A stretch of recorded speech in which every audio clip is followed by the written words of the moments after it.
Good for you. Pretty good, and enjoying it, living life, getting better every day. That's all we can do. How was your senior day? Senior day, it was smooth. My family was up here. I had a whole bunch of people here for me. It was just a great camaraderie thing. Didn't work out the way we wanted it to, but at the end of the day, I'm proud of the way we played. Proud of the way we came out and the way we was, straining to finish and everything. Wish we could take like a couple plays back. Some stuff where we messed up on, wasn't in the right gap, wasn't in the right assignment, but overall, I feel like we played a really good brand of football, and we just gotta keep stacking on top of that. So all in all, my mama also made veggie soup, so pretty good senior day. You've made a lot of plays this year. Have you played up to your own expectations? I wouldn't say I played up to my own expectations. I feel like I did want to come in here and make some plays, but I wanted to be more productive this season than I have been. But that's just me setting expectations at like 25 sacks, 100 tackles. That's just me being me. I would say I played a pretty decent season so far based on my expectation and my standards. But, there's always some stuff that you leave on the table, some stuff that when you're looking back at film, you're like, oh, I wish I had done this better. Or, oh, I wish I had done that. So far, I would say I played a pretty decent season. My coach would say I played a pretty good season, but they know I've left some stuff on the table. So it's really just an improvement process now. Just from week to week, even if it's the last 2 weeks of the season, you still can find things to improve on and get better. What's been your impression of Cam Moore when you watch the film? Cam Moore, he's a pretty good football player. He's pretty quick. He knows how to make plays. He knows how to get out there. He knows how to manage the game. So our main thing with him was going to be to really contain him, make sure that we can at least get up, not under his skin, but so to speak, as get around him, be like a gnat on the wall, be like a gnat in your ear, just like make sure that we're trying to disrupt him and cause havoc around him at any time. That's the best way that we are going to be able to just be able to contain him. He's a really good football player, and limiting him and what he can do and all the success that he's been having this past year, that's going to be our main goal and focus this week. So that way, if we can stop him, we can really if we stop him, we're able to stop most of their offense. So I feel like that's our main thing right now this week, is just focusing on playing our assignments well, playing on their side of the line of ball, playing physical, playing fast, playing our brand of football. Jordan, your coach has mentioned several times that he's pleased with the way you guys never quit, right? Even though there's some mistakes out there, you guys just never quit. Yeah. Why is that? Through all some of these tough times, what keeps this team going? Well, I feel like a lot of people within the team have the utmost respect for the seniors that we have on this program. A lot of seniors come in, they'll share their stories. They've told about all the blood, sweat, and tears that they've had, and then just understanding being able to play now, and even if we don't go to a bowl game or something like that, because a lot of people might have that notion in their head, even if we don't go to a bowl game, we end up losing out the last 2 games. Well, how much can you improve from this game to that game to this game to next year to over the summer? So just understanding that it's a process and it's always going to be an ongoing process. I feel like that's what gets everybody to play hard. They come in, they have that energy, that passion, and then their teammates are also able to hold them accountable. We have great leaders within the program, and everybody's able to hold each and everybody accountable. So just being able to make sure everybody knows what they're supposed to do and make sure everybody's uplifted, has good spirits, that's the best way that we're going to be able to make sure that we come out and play the way that we want to play, make sure everybody's uplifted, make sure everybody's still energized within practice, and then just having fun with it. Like, people don't understand that fun aspect of it is really what's going to make people want to be here, what's going to make people want to go out there and give it their all.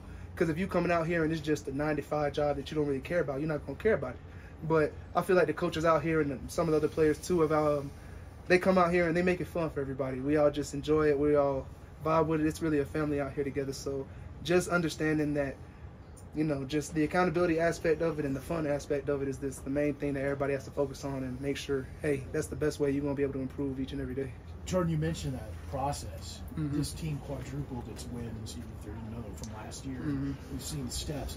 What has to happen maybe for that next step? I mean, not specific positions, but what in general has to happen? The coach wants us to be a playoff team, wants us to be a championship team. You can see the building. How do you get to that next step? I mean, if you go back and look at all the games that we've played, most of the games aside from Oregon were super close games. Either we started late, we started early, we didn't start fast enough, we started too fast and sput it out. It's really just making sure everybody understands this is the kind of brand of football that we know how to play. This is the kind of football that we can come out in there and we can dominate. We can show them that we can dominate throughout the years, or throughout the season. And being able to understand, hey, if you can put 60 full minutes together, not 30, not 45, not 15, and then another 15 later on, if you can put a full 60 minutes together, we've seen how dominant the CU Buffs really can be. And now this year is just about putting all that together, showing what we can do on film, and then we have great film to move on to next year with.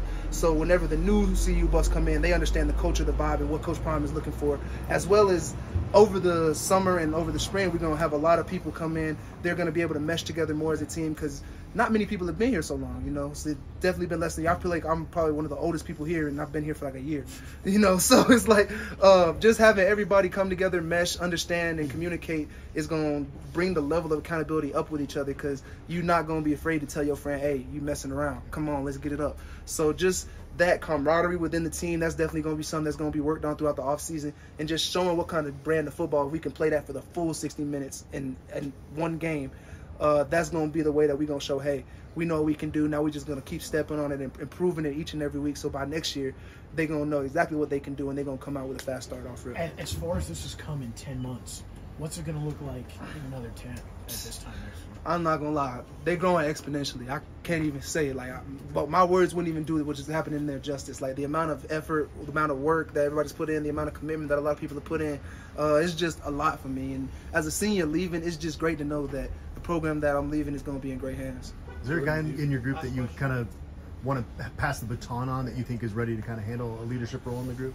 I feel like anybody within my Buck group has great leadership qualities. Honestly, I don't consider myself a leader within the Buck room. I feel like we're all literally just a part of a cohesion. Like, it doesn't matter whether you're a freshman like Tajay or whether you're a senior like me, whether you're in the middle, a junior like Arden or Kyrie. Each and everybody can come out there and tell, hey, if you messing up, pick up the slack. Each and every person can hold each other accountable. Each and every person can go over there and give them advice. So if I feel like, oh, I may have won on a play right here, but Tajay, the freshman, sees something different, oh, he can come up and talk to me. Oh, I would have done this. I would have done this. We can work it out. We can talk through it. We're not afraid to go up to each other and take advice, take commentary. We're not afraid to take criticism, because at the end of the day, we all know, hey, this person's just trying to help me get better. This person's just trying to help me get better. There's no animosity in our room.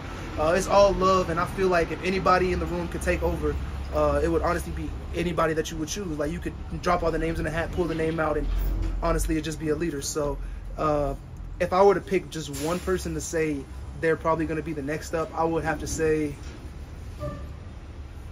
Arden Walker, simply for the fact is I feel like he's got the most reps aside from me within the game. He knows his defense pretty well. Nothing against Kyrie, nothing against DV. They're all like similar great players. It's really just right there, you know, everybody's just improving each and every day. But I feel like the leadership aspect, really, each and every person in that room shows leadership qualities, and just being able to have those leadership qualities within that room and just being able to spread it out, that's just beautiful to me. Just like everybody has our same mature mindset and focus within our room. So it's not even a leader point at this question. I don't even know how to answer that, because I feel like everybody in the room is really a leader already. Hey Jordan, outside of the locker room, Yes, sir. over the last 10, 12 months you've been here, what's your impression of the school and the city? Has it been an adjustment for you? It's definitely been an adjustment. I feel like I got used to it about the first 3 or 4 months I got here, but every time I step outside and I look up in the mountains, I'm seeing snow, I'm seeing ice, I'm seeing different colors and everything. I'm like, man, I look outside, it's a flavor of the day on the mountain up top. So I'm over here trying to figure out, you know, I just love it. I love it's beautiful out here, the city. It's an amazing environment. Atmosphere is a little different, as we all know, but, you know, I'm from Florida. We're used to being below sea level instead of 1,000 miles above sea level. But it's definitely been a vibe. I've enjoyed it. I've loved it. Boulder is really something special, and I would definitely love to come back here if I could. Is there something, you know, because you all brought a lot of attention to the school that wasn't there before. Is there something you'd like, you know, people who've been paying attention who hadn't before? Is there something that you might want them to know that they might not know about school? About like just the school in general, or like the place of Boulder in general? Yeah. I would say for me, I really like nature. So I would say find as many hiking trails as you can. Go find some place where you can really get out, just unwind, just release yourself, not even just from technology, but just like from everything. Go find somewhere where you can sit, relax, take in your space, and you know, just work on your mental health. Understand what's exactly going on in your mind. Make sure you take the time for yourself to be at one and at peace with yourself. And you can do that a lot in nature. So I feel like there are a bunch of beautiful spots around Boulder you can just go and, you know, just find. Me personally, I'll be going up to Red Rocks. I love Red Rocks. I like to sit out there at the Coliseum all the way at the top and just look over the mountain. You can see for miles. You can see different states and everything. So that's just for me. That's the advice I have for anybody coming in. Thank you. Yes, sir. All right, thank you, Jordan. Appreciate you. Jordan.